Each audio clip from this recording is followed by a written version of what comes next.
ஹரஹர அருணாச்சலா. இன்றைய தினம் பிரதோஷ தினம், மிக முக்கியமான தினம். இன்றைய தினம் போய் இறைவனை நீங்க கட்டாயம் பாருங்க. என்ன ஐயா நீங்க போய் பிரதோஷ தினம் போய் இறைவனை பாருங்கன்னு சொல்றீங்க, ஆனா அந்த அளவுக்கு ஒன்றும் கிடைக்கலையே. அடியே இன்னொரு ரகசியத்தை சொல்றேன். சிவம் என்பது அமைதியான ஒன்று. சிவன் என்பவன் அமைதியானவன், தியான நிலையில் இருப்பவன்.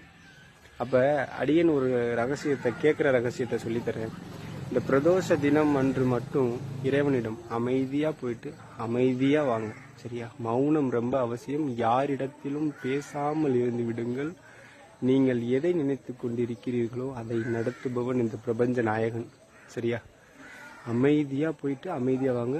4:30 to மாலை 4:30 to 6:30 கட்டாயம் இறைவன் பிரபஞ்ச நாயகன், இந்த பிரபஞ்ச சக்தியை அமைதியா போய் பாருங்க, கட்டாயம் கிடைக்கும். எதையும் கேட்காத ஒருவன் தான்